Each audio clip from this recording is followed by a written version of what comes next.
During Jennie's recent appearance on Dua Lipa's podcast, Jennie seemingly addresses the criticism of her live performances and the accusations of her being lazy on stage. And rather than me summarize it, here's what she had to say. I would constantly hurt myself during performances and lives compared to other girls. And it was just a stressful thing in my life. I'm like, there we go. I fell again. Like I tripped over again. And like I realized that even though I had the training days, that was more about I need to be good at dancing, not how do I keep myself safe and healthy while I'm, doing this. So I feel like I've disappointed my fans at some point of my life where it seemed like I wasn't giving my best. But I haven't had the moment to say this, but I want to say that I did not know how to control my body and like use my body the way I should. And like something like I just don't do well in heels. Some people are amazing in heels.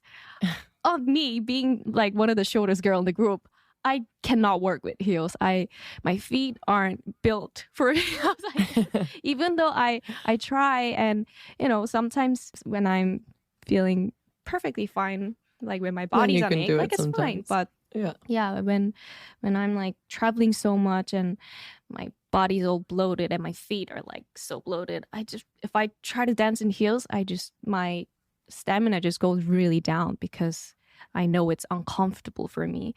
So yeah, stuff like that. I've wanted to share with my fans that I'm still at a point where I'm learning about myself, if anything. So yeah, let me be the person to share me like from now on. And yeah, that's beautiful. And while Jennie reveals more about her childhood, her dreams and struggles on the podcast, we also just found out something about Wonyoung that has only now been revealed. According to the director of IVE's I Am music video, the scariest moment in her career was on that set earlier this year when Wonyoung suffered an injury that had her immediately go to the emergency room 2 days in a row to get stitched up. It seems like this could be the injury that took place, and even though the director thought the remaining filming sessions should have been cancelled, Wonyoung eventually came back on set as soon as she was able to finish the last few days. The director said it pained her as she winced while watching Wonyoung perform through the injury, but praised her for being an absolute professional, not complaining one bit. While Wonyoung was being praised for this in the headlines, her company Starship was being criticized for allegedly throwing shade at NewJeans. See, Minji and Hani recently appeared on Vogue Korea and W Korea. Well, someone left a comment on the two posts simply saying,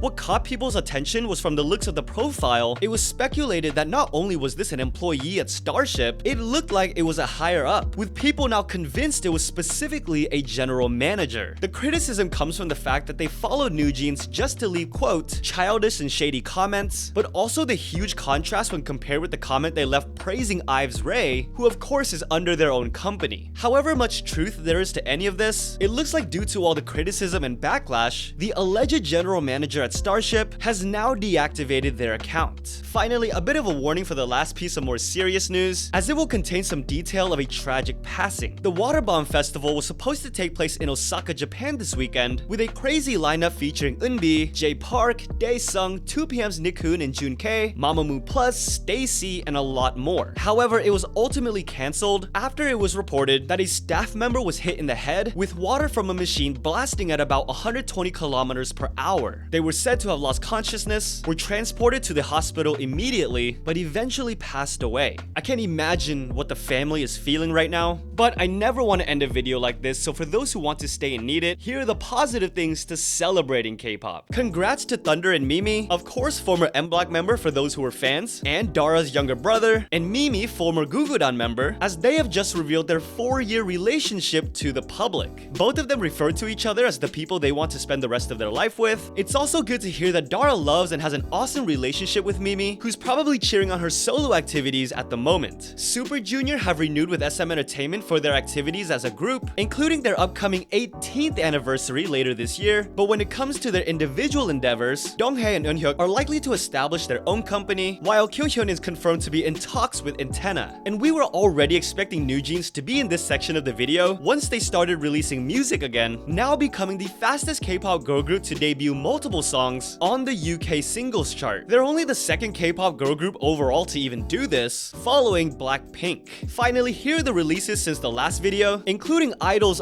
awesome English track partnered with 88 Rising. Also, Pepsi songs are always somehow great, this time with IVE, another pre-release from Twice's Holy J Trinity. Of course, BTS Jungkook's explicit solo with actress Han So-hee featuring Lotto, and the debut release from Hennep Bang with her song Perfect Blues, who I don't mean to and won't always attach this label to, but just for those who don't know, is related to a certain Stray Kids leader that we all know and love. Do you miss your brother?